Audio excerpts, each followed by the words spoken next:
Mesdames et messieurs, assalamu alaikum wa rahmatullahi wa barakatuh. Que la paix et bénédiction, mais aussi la miséricorde d'Allah soit sur vous tous. Notre prophète Mohammed, que la paix et bénédiction d'Allah soit sur lui, a dit: si vous êtes passé par le jardin du paradis, donc essayez de vous rassasier. Rassasier de ces jardins du paradis. Les compagnons de notre prophète ont questionné ou ont demandé une question à notre prophète. Qu'est-ce que c'est les jardins du paradis? Donc notre grand prophète, que la paix et bénédiction d'Allah soit sur lui, a dit, ou a répondu plutôt, ce sont les cercles d'invocation d'Allah. Donc en fait, je suis tout à fait ravi de vous retrouver dans les cercles d'invocation d'Allah à travers cette édition de notre programme hebdomadaire Culture religieuse. Nous essayons toujours de poursuivre notre discussion concernant l'être humain, concernant pourquoi Allah a honoré l'être humain. Dans cette deuxième partie, ou dans cet épisode spécialement, on va jeter plus de lumière sur le repentir, sur pourquoi Allah, qu'il soit glorifié, a fait l'âme de tous les hommes, que ce soit musulmans ou non musulmans, en tant qu'une chose tout à fait sacrée, en tant qu'une chose qui ne doit pas être touchée que par des législations.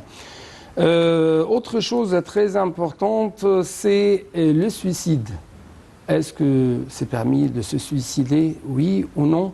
C'est ce qu'on va savoir à travers les explications de notre, bien sûr, invité Al-Husseini Fahmi, l'un des grands oulémas d'Al-Azhar, notamment au centre de fatwa islamique. Vous êtes le bienvenu sur la TV internationale. Oui, monsieur. Donc, chers téléspectateurs, nous, bien sûr, nous allons bien sûr commencer cette édition, mais justement après ce petit reportage.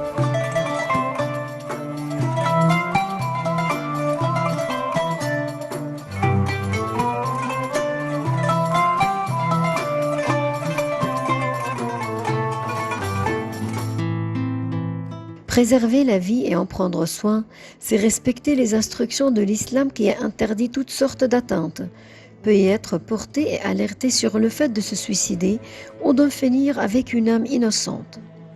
Et ne vous précipitez pas vous-même à votre propre perte. La vache. C'est ainsi qu'Allah le Très-Haut a promis un énorme châtiment aux meurtriers. Et ne vous entretuez pas, car Dieu est pour vous tout le miséricorde. Et quiconque commet cela, par excès et par inquiété, nous le jetterons à l'enfer. Voilà qui est facile pour Dieu. L'islam a en plus considéré le fait de tuer une personne innocente comme un crime hors de pair. Le Coran y a fait allusion, que quiconque tuerait une personne, à moins qu'en échange d'une autre, ou à cause d'un désordre commis rien d'autre, alors c'est comme s'il avait tué tous les gens ensemble. Et quiconque lui fait don de la vie, c'est comme s'il faisait don de la vie à tous les gens ensemble. Le prophète a également fait signe de la gravité de tuer une âme innocente. Évitez les 7 pernicieuses, c'est-à-dire péchés capitaux. Ils dirent ô messager de Dieu, que sont-elles? Il dit: associer quoi que soit à Dieu, pratiquer la magie, tuer sans raison légitime l'âme que Dieu a faite sacrée, manger l'intérêt ou l'usure, manger les biens de l'orphelin, tourner le dos dans la bataille, accuser à tort d'adultère les femmes chastes, croyantes et distraites. Ajoutons également que le prophète a promis un considérable châtiment à celui qui se suicide, celui qui s'est tué en utilisant un objet coupant, alors dans le feu de l'enfer, où il séjournera à jamais. Son objet sera dans sa main et il se le plantera dans le ventre. Et celui qui a absorbé du poison et s'est tué ainsi, il l'absorbera dans l'enfer, où il séjournera à jamais. Et celui qui s'est précipité d'une montagne et s'est tué ainsi, il se précipitera dans le feu de l'enfer, où il séjournera à jamais. Finalement, nous pouvons dire que la vie est une chose ou bien une perle précieuse que l'on est tenu de la préserver.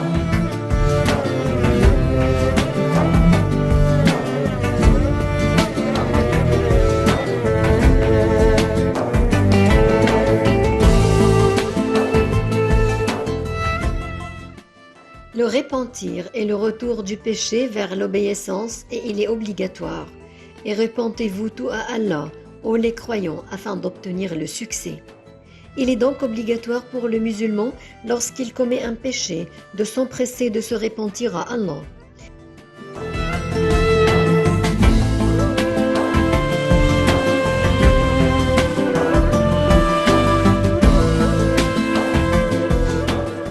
Et Allah accepte le repentir de celui qui se répand. Et je suis grand pardonneur à celui qui se répand, croit, fait bonne œuvre, puis se met sur le droit chemin.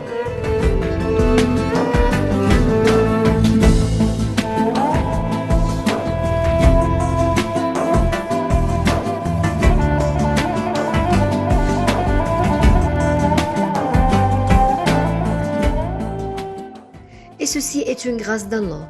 Il a ordonné le repentir et a promis qu'il l'acceptait de celui qui se répand et qui lui pardonnait son péché. Cependant, le repentir ne se limite pas à la langue. Il a des conditions qui doivent impérativement se concrétiser et qui sont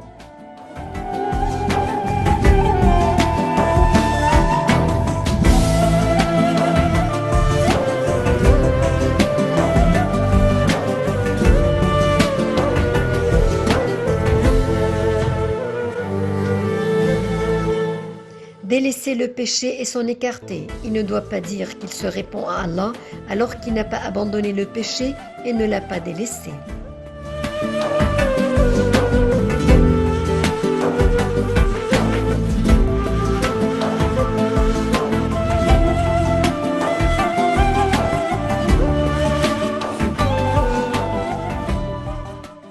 Qu'il prenne la résolution de ne pas le faire une seconde fois. Ainsi, s'il se répand à Allah, mais qu'il a l'intention de refaire le péché à un autre moment, alors ceci est un repentir temporaire qu'Allah n'accepte pas.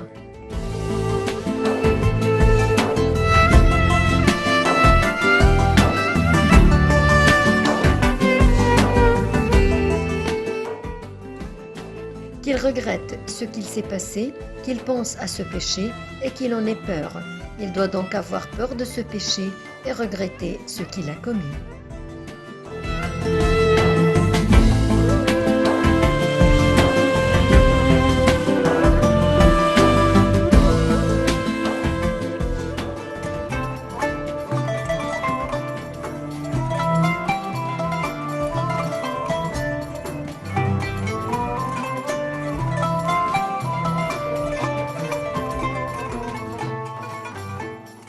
Donc, chers téléspectateurs, de retour à notre sujet, il y a un point essentiel. Bien sûr, l'âme est tout à fait sacrée du point de vue islamique, que ce soit cette âme est musulmane ou non musulmane. C'est pourquoi il y a toujours des législations divines en ce qui concerne ce point, en ce qui concerne le meurtre, en ce qui concerne le suicide, n'est-ce pas ? Bien sûr. Puisque l'âme est sacrée du point de vue islamique, Allah subhanahu wa ta'ala a interdit de faire des choses qui peuvent faire du mal à elle. Allah subhanahu wa ta'ala interdit toute forme d'attente qui pourrait porter préjudice ou du mal. Allah subhanahu wa ta'ala dit dans le Coran وَلَا تَقْتُلُوا أَنفُسَكُمْ إِنَّ اللَّهَ كَانَ بِكُمْ رَحِيمًا وَمَنْ يَفْعَلْ ذَلِكَ عُدْوَانًا وَظُلْمًا فَسَوْفَ نُصْلِيهِ نَارًا وَكَانَ ذَلِكَ Allah يَسِيرًا. Donc Allah subhanahu wa ta'ala dit ne vous tuez pas. إِنَّ اللَّهَ كَانَ بِكُمْ رَحِيمًا. Allah certes est miséricordieux envers vous. وَمَنْ يَفْعَلْ ذَلِكَ عُدْوَانًا وَظُلْمًا. Et celui qui commet ce péché, ça veut dire le meurtre, عدوانا وظلما, عدوانا par agression, ظلما par injustice. Allah وما يفعل ذلك عدوانا فسوف نصليه نار. Donc nous le jetons au fer. وكان ذلك الله يسيرا. Et tout cela c'est facile pour Allah subhanahu wa ta'ala. Aussi Allah subhanahu wa ta'ala dit ومن يقتل مؤمنا متعمدا فجزاؤه جهنم خالدا فيها وغضب الله عليه ولعنه وأعد له عذابا عظيما. Donc celui qui tue un homme par exprès. فسوف نصلي كان ذلك الله وما يقتل مؤمنا متعمدا فجزاؤه جهنم خالدا فيها وغضب الله عليه ولعنه وأعد له عذابا عظيما. Aussi Allah subhanahu wa ta'ala dit ولا تلقوا بأيديكم إلى التهلكة وأحسنوا إن الله يحب المحسنين. Donc ne vous exposez pas à la perdition par votre propre initiative. Ça veut dire que tu dois réserver votre âme de toutes maux, de tout mal. Aussi Allah subhanahu wa ta'ala dit من قتل نفسه بشيء عذب به يوم القيامة. C'est le prophète Mohammed sallallahu alayhi wa sallam dit dans un hadith من قتل نفسه بشيء عذب به يوم القيامة. Ça veut dire que c'est lui qui se tue par un objet et il sera puni, il sera châtié par cet objet dans le jour dernier de jugement, dans le jour de résurrection. Aussi le prophète sallallahu alayhi wa sallam dit من احتسى سما فمات به فهو يحتسي سمه في نار جهنم خالدا مخلدا أبدا ومن تردى من جبل فمات فوقع فمات فهو يتردى به في نار جهنم خالدا مخلدا أبدا. C'est-à-dire que celui qui se tuer ou se donner de la mort en utilisant un poison ou un couteau ou se précipiter ou d'une montagne, il sera puni dans l'enfer, dans le feu de l'enfer, khalidan mukhalladan pour toujours. Éternellement. Ça veut dire qu'Allah subhanahu wa ta'ala interdit toutes sortes d'attentes et toutes sortes de risques et que l'être humain il doit préserver cette âme sacrée auprès d'Allah subhanahu wa ta'ala de toute forme de risque ou de perdition. Ouais. Donc c'est interdit de se suicider et c'est interdit de meurtre. De faire mourir les autres ou de meurtre. Oui. Ouais. Aussi le prophète sallallahu alayhi wa sallam dans ses conseils pendant le combat avec le non-musulman, le prophète sallallahu alayhi wa sallam a fait quelques conseils à ses guerriers. Par exemple, ne tuez pas une femme, ne tuez pas un enfant, ne tuez pas une fillard, ni déraciner des arbres, ne détruire pas les constructions et les établissements.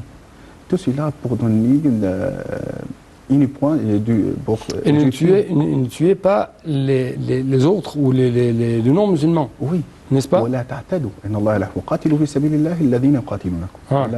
C'est-à-dire ça veut dire que l'être humain musulman, ou le musulman, il doit garder la paix, il doit vivre en paix avec ses voisins. Même les non-musulmans. Non, les musulmans. Et il est interdit pour les musulmans de faire des agressions contre les autres, que ce soit musulmans ou non-musulmans. Oui. Mais c'est tout à fait permis pour les musulmans de se défendre. Pour s'attaquer ou pour se défendre en état d'agression des autres personnes. S'il a subi de l'agression des autres. Donc c'est tout à fait permis pour le musulman de se défendre. Donc, de se défendre, c'est ce qu'on appelle c'est la défense. C'est la défense légitime. Les défenses pacifiques. Donc, en islam, le meurtre et le suicide constituent des choses interdites formellement du point de vue islamique, car l'être humain ou l'esprit c'est une chose très sacrée auprès d'Allah subhanahu wa ta'ala et que l'être humain et le musulman doit préserver de tout prix. Oui, et il y a toujours la miséricorde qui sont là pour l'homme. C'est pourquoi Allah, qui soit glorifié dans plusieurs sourates, dans plusieurs versets, a annoncé, a souligné qu'il y a toujours la miséricorde divine pour l'homme. Et c'est pourquoi il doit toujours avoir de l'espoir, même dans la situation les plus difficiles. Oui. Bien sûr, Allah subhanahu wa ta'ala fait de la miséricorde un pilier très crucial dans la vie de musulmans, même si envers les animaux. Le prophète sallallahu alayhi wa sallam dit une femme entrée dans l'enfer à cause d'une chatte. Et elle est enfermée. Ni les laisser pour manger les insectes, ni lui donner de nourriture. Ou un homme entré dans le paradis en raison, grâce à quoi? Grâce à un chien. Et il se trouve dans le désert et il n'y a pas d'eau. Et il regarde un chien très soif, très soif. Cet homme descend dans un puits, il remplit sa chaussure d'eau et l'a donné ce chien pour boire. Allah subhanahu wa ta'ala.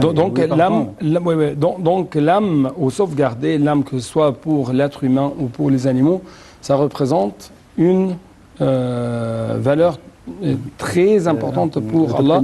Et ça, en même temps, attire le pardon et la miséricorde divine. Oui, bien sûr. Allah subhanahu wa ta'ala dit, celui qui donne la miséricorde sera miséricordieux auprès d'Allah subhanahu wa ta'ala. Arhamu man fil ardi yarhamkum man fis sama'. Fais la miséricorde envers ce qui se trouve sur la terre. Allah subhanahu wa ta'ala sera miséricordieux envers vous. Justement, nous devons vous inviter avec nos chers téléspectateurs à visiter une mosquée monumentale dans notre capitale, le Caire islamique.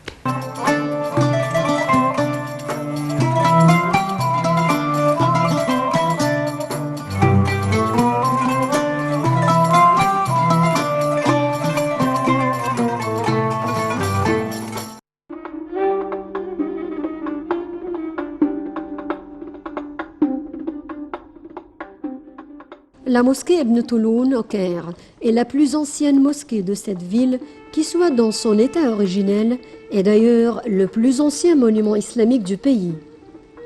C'est aussi la plus vaste en termes de surface au sol.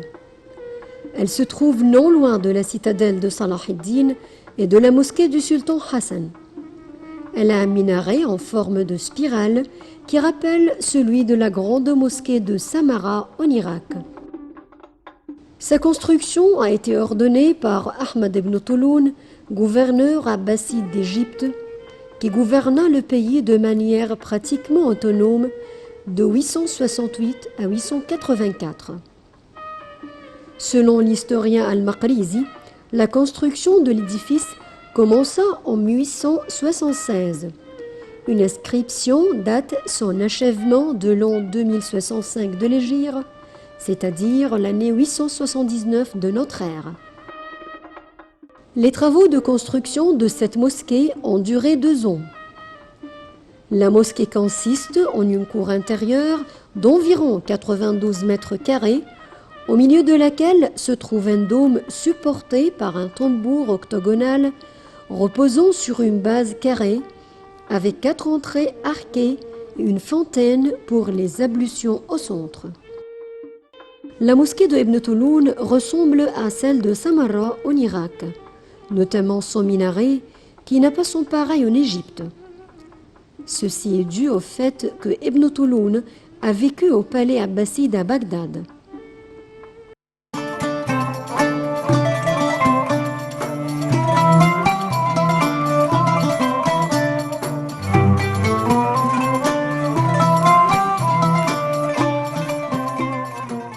J'aimerais vous poser une question un peu critique.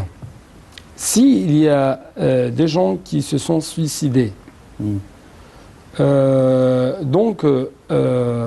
exemple, ils avaient ou elles avaient des mal dans leur psychologie, dans leur mentalité même. Donc, quel est l'avis des ulémas à propos de ce point? Allah subhanahu wa ta'ala n'oblige pas les obligations religieuses vers 3 personnes.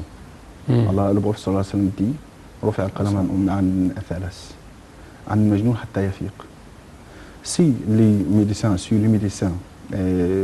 fiables disent que cette personne ait perdu sa esprit, perdu sa conscience, فقد إدراكه, et donc il sera traité comme un fou. Il sera traité comme une personne qui n'est pas responsable. La personne n'a assumé aucune responsabilité de ses actes. Si le médecin, fiable, on dit comme ça. Mais celui qui se donne de la mort par quelques problèmes, par quelques souffrances, par quelques peines, Allah subhanahu wa ta'ala, il lui dit ومن قتل نفسا بغير نفس كتبنا عليهم انه من قتل نفسا بغير نفس فكانما قتل الناس جميعا ومن احياها فكانما احيا الناس جميعا. Mais celui qui, le médecin fiable, ont décidé qu'il est fou, qu'il a perdu l'esprit et le conscient, en Allah subhanahu wa ta'ala, il sera traité comme une personne hors de responsabilité. Ouais. Ça nous mène à une autre question très essentielle, très importante dans la vie de chaque musulman. C'est si j'ai commis un péché, j'ai perpétré un péché, est-ce qu'il y a une issue? Est-ce qu'il y a un chemin pour rattraper le repentir? C'est une question critique en fait. En islam, les portes de la repentir, les portes du miséricorde auprès d'Allah subhanahu wa ta'ala sont toujours ouvertes. Allah subhanahu wa ta'ala a donné aux êtres humains une seconde chance pour récupérer la satisfaction et l'agrément d'Allah subhanahu wa ta'ala, ce qu'on appelle en islam le repentir, at-tawba. Le prophète sallallahu alayhi wa sallam dit at-tawba tajubu ma qabla. Ça veut dire que le repentir s'efface, effacer tout ce qui est précédé.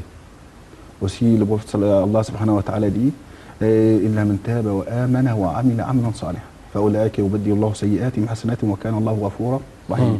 Ça veut dire que celui qui commet un péché, Allah subhanahu wa ta'ala lui donne une chance pour récupérer la satisfaction, c'est le repentir. Mais on doit savoir que le repentir en islam se compose de quelques conditions. En premier lieu, on peut voir c'est l'iqla' an az-zamb. Ça veut dire l'arrêt ou la cessation immédiatement de commettre ce péché. Le deuxième pilier, c'est an-nadam ala al-fi'l, c'est le regret de ce péché. Ouais. La troisième chose, c'est l'azm ala adam al-'awd. Ça veut dire qu'avoir la résolution ou avoir de la détermination solide et constante de ni refaire de nouveau ce péché. Aussi, il y a une question très importante, c'est rendre les droits, i'adat al-huquq. Donc, en islam, Allah subhanahu wa ta'ala... Aux gens, ouais. Bien sûr, aux personnes. Si j'étais injuste envers les gens, si j'ai pris leurs droits, donc je dois, si j'ai le chance, si j'ai l'occasion, je dois faire retourner les droits à ces gens. À ces gens, à ces ayants droit. Ashab al-huquq, les ayants droit. C'est pourquoi on doit dans l'islam la miséricorde et les portes de la miséricorde sont toujours ouvertes pour celui qui veut se repentir vers Allah subhanahu wa ta'ala et récupérer la miséricorde de Allah subhanahu wa ta'ala. Allah subhanahu wa ta'ala dit inna Allah yuhibbu at-tawwabin wa yuhibbu al-mutatahhirin. Si vous se repentez vers Allah subhanahu wa ta'ala, tu dois savoir que que tu es aimé auprès d'Allah subhanahu wa ta'ala. Allah subhanahu wa ta'ala, inna Allah yuhibbu at-tawwabin wa yuhibbu al-mutatahhirin. Aussi, le prophète sallallahu alayhi wa sallam dit, L'Allahu ashaddu farhan bi tawbati 'abdi. C'est un point très important, c'est-à-dire qu'Allah subhanahu wa ta'ala est en joie. Et solidement, ça veut dire vivement pour le repentir de son serviteur. Ça veut dire que son serviteur retourne vers Allah subhanahu wa ta'ala. On lui demande la miséricorde.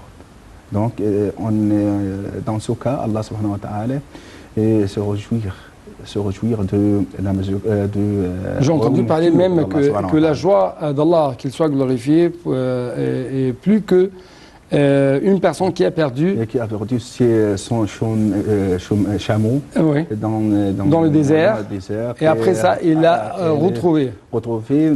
Il se réjouit à tel point qu'il, avec conviction, il dit: oh mon Dieu, tu es mon serviteur.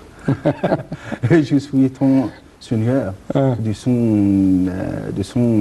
cette impulsion de joie qui a fait oublier l'esprit. Avec conviction. Donc Allah subhanahu wa ta'ala, Allah yuhibbu at-tawwabin wa yuhibbu al-mutatahhirin. Allah subhanahu wa ta'ala laisse les portes de la miséricorde et de l'aventure ouvertes, toujours pour celui qui commet un péché, quelle que soit la gravité de ce péché. En fait, nous prions tous Allah d'être les clés de toutes les portes de bien et d'être même les clés pour fermer toutes les portes du mal. Merci beaucoup. Merci à vous, monsieur. Merci, chers téléspectateurs, pour votre fidélité. Et il ne me reste que vous dire Assalamu alaikum wa rahmatullahi wa barakatuh. Que la paix, bénédiction, mais aussi la miséricorde d'Allah soit sur vous tous. À la prochaine.